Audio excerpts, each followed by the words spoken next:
Bonjour à toutes et à tous, merci d'avoir été nombreux à me suivre sur ma chaîne YouTube Cheikh Dieng Officiel, où j'essaie souvent de donner mon point de vue par rapport à des événements qui se déroulent dans le monde. Donc aujourd'hui je suis ici pour parler de la Syrie. Donc pour ceux et celles qui suivent l'actualité politique internationale, vous devez sans doute savoir qu'il y a quelque chose qui est en train de se produire sur la Syrie. Pour l'instant, au moment où je vous parle, il y a une très forte mobilisation des nations occidentales, la France, les États-Unis et la Grande-Bretagne, pour intervenir en Syrie. Alors, pourquoi cette intervention? Pour ceux qui suivent l'actualité, il y a un fait qui s'est déroulé en Syrie il y a 10 jours, un peu plus d'une semaine on va dire, à Douma. Douma, c'est une localité de la Syrie qui n'est pas très loin de la capitale. Il y a eu une attaque chimique. Okay? C'est ce qu'on nous a dit, une attaque chimique qui a fait plusieurs morts. Et d'après les informations que j'ai, il y a eu plus de 500 morts. Alors, immédiatement après l'attaque chimique, les Occidentaux ont ciblé le régime syrien. Moi, je parle de gouvernement syrien, parce que pour moi, Bachar el-Assad a été démocratiquement élu, mais eux, ils disent le régime syrien, donc Bachar el-Assad et son armée sont derrière cette attaque. Même si, pour l'instant, aucune preuve n'a été fournie, n'a été produite par les Occidentaux pour étayer la thèse selon laquelle Assad est derrière cette attaque chimique. Alors, ce qui est marrant dans cette affaire, c'est que immédiatement après l'attaque chimique, vous avez 3 chefs d'État occidentaux qui se sont empressés pour dire nous allons devoir réagir maintenant pour déclarer la guerre à la Syrie. Parmi les 3 occidentaux, ou bien les 3 chefs d'État occidentaux sont Donald Trump, le président des États-Unis, Emmanuel Macron et Theresa May, première ministre anglaise. C'est intéressant de voir ces 3 personnages-là, ces 3 personnalités-là, s'attaquer à la Syrie à cette époque, en ce moment-là. Pourquoi? Parce que dans les sondages, ils sont complètement en chute. Je vais commencer par Trump, qui n'existe plus politiquement. Trump est politiquement mort depuis longtemps, depuis son accession à la tête des États-Unis, parce qu'il faut comprendre que Trump n'a jamais été le candidat du establishment. Il voulait que Hillary Clinton vienne au pouvoir. Malheureusement, pour eux, c'est Trump qui a remporté les élections. Et depuis lors, il lui déclare la guerre. Trump est malmené par les services de renseignement américains, le FBI et la CIA, qui lui reprochent d'avoir des liens très étroits avec la Syrie, avec la Russie. Trump est malmené au sein même de son gouvernement. Vous avez énormément de personnalités politiques qui sont parties. Certains ont été limogés.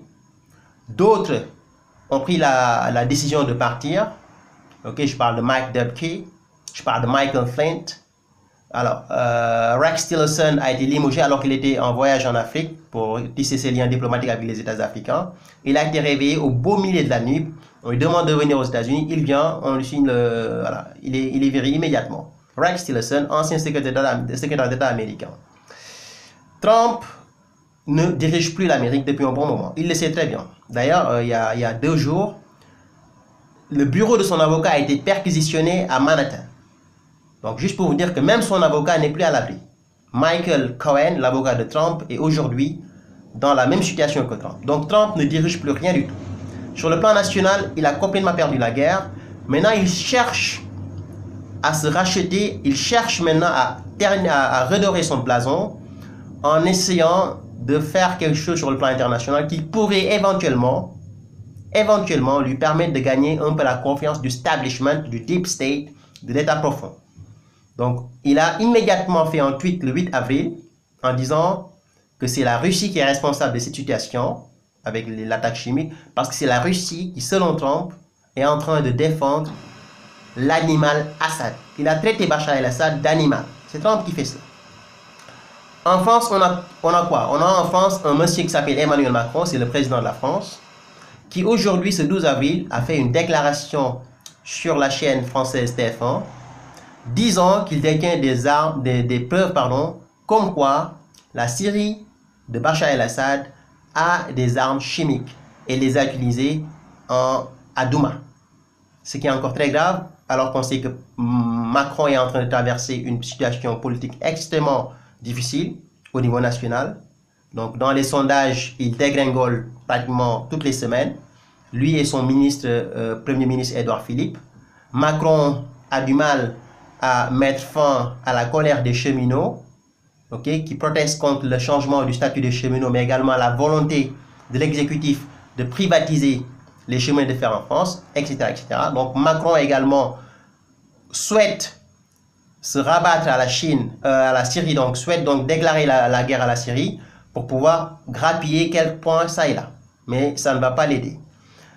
On a vu également qu'il y a un troisième chef d'État. Il s'agit cette fois-ci de Theresa May. Theresa May, c'est la première ministre anglaise qui est actuellement dans une situation extrêmement compliquée parce qu'elle fait partie de ceux qui avaient fait le référendum pour la sortie de la Grande-Bretagne de l'euro, donc ce qu'on appelle le Brexit.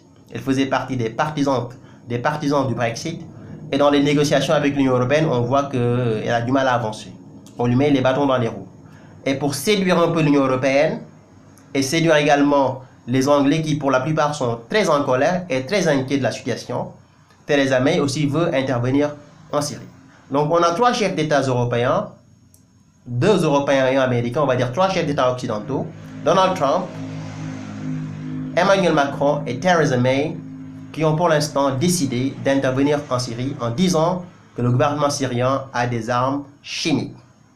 Alors, ce qui est encore plus grave dans cette affaire, c'est le rôle qui a été joué par Emmanuel Macron. Parce qu'aujourd'hui, il a affirmé, M. Macron, détenir des preuves comme quoi la Syrie de Bachar el-Assad a des armes chimiques. Ce qui est extrêmement grave, parce que pour l'instant, il n'y a aucune preuve pour dire une chose pareille. Aucune preuve. Alors, c'est dangereux, parce qu'on avait vu la situation en 2003. En 2003, j'étais encore très jeune.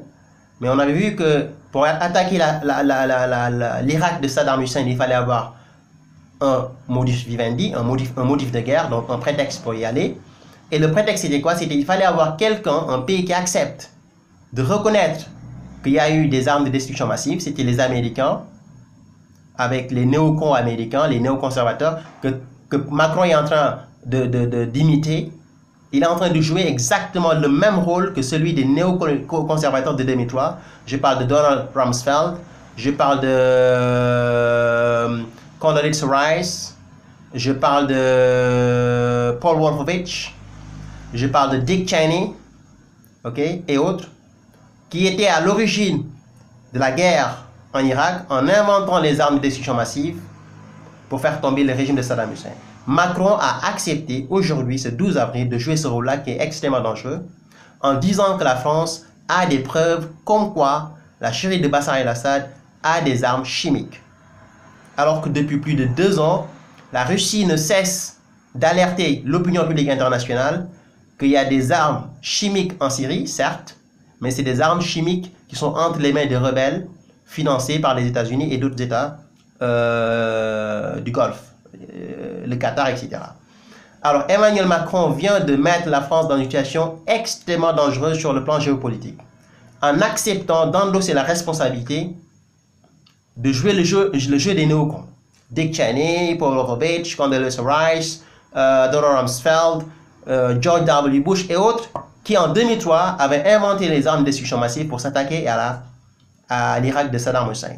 Cette année, en 2018, on a un président français qui vient d'arriver au pouvoir, qui n'a même pas encore fait une année à la tête de la France et qui dit « Écoute, moi j'ai des preuves comme quoi il y a des armes chimiques en Syrie qui sont utilisées ou qui ont été utilisées par le régime syrien de Bachar el-Assad contre les habitants de Douma. » Ce qui est intéressant dans cette affaire, c'est qu'on a le même modus operandi, le même mode opératoire qu'en 2003. On est en train de nous rejouer le même scénario que celui de 2003. En 2003, il y avait un État qui avait accepté qu'il y a des armes de destruction massive. En mentant, c'était les États-Unis. En 2003, il y a eu des inspections qui ont été faites par l'AIEA. L'AIEA, c'est l'Agence internationale d'énergie atomique. À l'époque, je me rappelle, j'étais encore jeune, mais à l'époque, il y avait 2 messieurs qui étaient dépêchés pour faire le travail. C'était Hans Blinks, il est allemand, et Mohamed El Baradei, il est égyptien. Les deux étaient envoyés en Irak pour faire leur travail, pour voir s'il y avait des armes de destruction massive, oui ou non.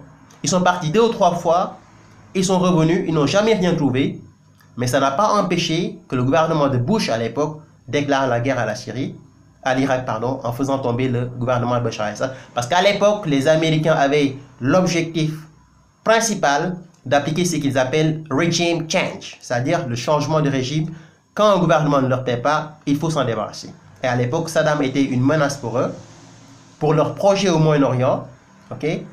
Et pour que ce projet-là puisse avoir lieu, il faut se débarrasser d'un ennemi de taille qui est Saddam Hussein. Saddam est parti, aujourd'hui on l'a vu avec la Syrie. Emmanuel Macron accepte de jouer le rôle des États-Unis de 2003 qui consiste à dire qu'il a des preuves, alors que je suis presque sûr à 90% qu'il n'a pas de preuves. Moi je pense que c'est un mensonge, je peux me tromper. On a aujourd'hui des inspections qui sont en train d'être faites en Syrie. Il y a aujourd'hui une organisation qu'on appelle Organization for the Prohibition of Chemical Weapons, donc l'organisation pour l'interdiction des armes chimiques qui a été déployée aujourd'hui en Syrie pour faire son travail, comme ça a été le cas en 2003 avec l'AIEA, Agence internationale de l'énergie atomique, pour faire le travail et voir s'il y a des armes de destruction massive ou pas, ou s'il y a des armes chimiques ou pas. Et qu'est-ce qu'on va voir dans les jours qui viennent ou dans les mois qui viennent? On va se retrouver avec un rapport qui va nous dire, écoute, il y a eu des armes chimiques utilisées par le régime de Bachar el-Assad, sans nous montrer aucune preuve. Mais tout ça, c'est fait pour pouvoir légitimer une intervention militaire occidentale en Syrie. Les Occidentaux ont la mémoire très courte, hein, parce qu'on a vu que la guerre en Irak de 2003 a été à l'origine de la situation à laquelle nous assistons aujourd'hui. On a fait une intervention militaire qui a échoué sur toute la ligne, c'est un échec total. L'Irak est devenu aujourd'hui un pays qui est extrêmement dangereux, beaucoup plus dangereux que du temps de Saddam Hussein. On a vu une vague importante d'Irakiens qui ont quitté leur pays pour venir chercher une vie meilleure en Occident. Pareil pour la Libye en 2012, on a tué Kadhafi et puis on a fait tomber son gouvernement. Aujourd'hui, la Libye est devenue une jungle. Vous avez des milices armées qui dirigent la Libye. Vous avez deux gouvernements en Libye. Un qui est reconnu par la communauté internationale et un autre qui n'est pas reconnu par la communauté internationale. Aujourd'hui, tout le monde en Libye a peur de sa vie. Que ce soit les Libyens de souche, que ce soit les étrangers qui y vivent. Vous avez des Noirs qui sont vendus dans des marchés d'esclaves. C'est atroce ce qui est en train de se passer en Libye. Tout cela à cause d'une intervention française qui n'a rien donné, de la même manière que l'intervention américaine de 2003 a été un échec sur toute la ligne. Aujourd'hui, en 2018, les Occidentaux sont en train de rejouer le même scénario en disant qu'il y a une attaque chimique qui a été perpétrée à Douma. Sans avoir de preuves, on accuse la Syrie, le gouvernement de Bachar el-Assad d'être responsable. On a trouvé un pays qui a accepté de jouer le sale boulot, de faire le sale boulot, de reconnaître qu'il y a des armes chimiques de la part du gouvernement syrien. C'est la France qui a accepté de jouer ce rôle-là avec Macron. Je suis désolé de le dire, même si je l'apprécie un peu.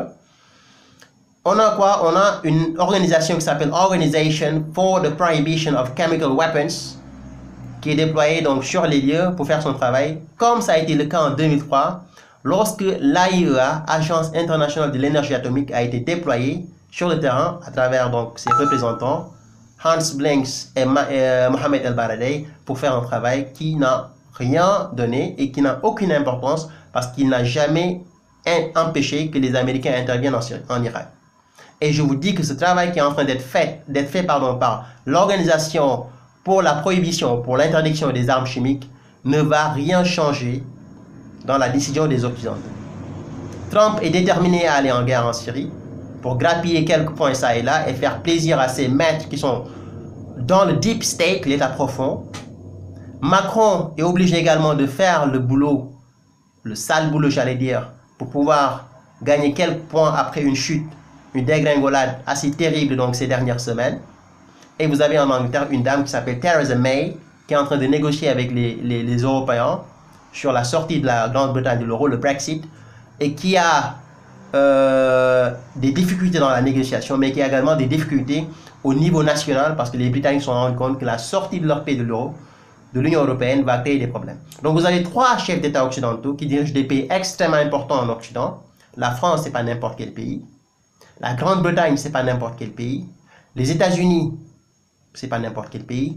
Et tous ces États, tous ces chefs d'État-là sont d'accord aujourd'hui qu'il y a eu des armes de destruction, des armes chimiques utilisées en Syrie par un régime qu'ils appellent un régime voyou. Trump va jusqu'à considérer ou insulter Bachar el-Assad en taxant d'animal. même si je ne le défends pas, je ne défends pas Bachar el-Assad, mais je pense que politiquement ou diplomatiquement, sur le plan diplomatique, il y a des décisions qui sont extrêmement dangereuses, qui sont en train d'être prises par les Occidentaux et qui sont en train de nous mener certainement vers une troisième guerre mondiale. On est en train d'intervenir dans une zone qui est extrêmement sensible. Ok? La Syrie est entourée de pays qui ont des réalités politiques extrêmement différentes et extrêmement sensibles. Vous avez le Liban qui est à côté de la Syrie. Au Liban, vous avez le Hezbollah qui est une branche armée de l'Iran. C'est des chiites. À côté de la Syrie, vous avez la Jordanie qui n'est pas très loin. À côté de la Syrie, vous avez Israël. Et je pense, peut-être que je me trompe, mais je pense que toutes ces guerres qui sont en train d'être menées sont en train d'être menées pour qu'Israël se sente à l'aise dans cette partie du monde. Et je pense sérieusement qu'il y a un seul État qui va profiter de ces guerres-là, c'est Israël. Les Américains, les Français, les Britanniques vont déployer des hommes sur le terrain, vont envoyer des soldats qui vont perdre la vie, certains vont perdre la vie, uniquement pour qu'un seul État en profite, c'est l'État israélien. Et c'est extrêmement dangereux et pour moi c'est un crime de guerre. Ce qui est en train de se produire en Syrie, mes amis, est très grave. Est très grave. Donc pour l'instant, on en est là. Je reviendrai ici pour faire une vidéo là-dessus, quand on aura suffisamment d'informations et quand il y aura cette intervention militaire qui est imminente, parce que Trump a fait un tweet ce matin en disant que l'intervention est très imminente. Quand on ne sait pas, ça peut être aujourd'hui ou demain après-demain, parce qu'il faut reconnaître que derrière cette intervention aussi, il y a une explication qui est géopolitique. Les Occidentaux avaient perdu cette guerre depuis longtemps. L'Occident avait perdu cette guerre depuis très longtemps.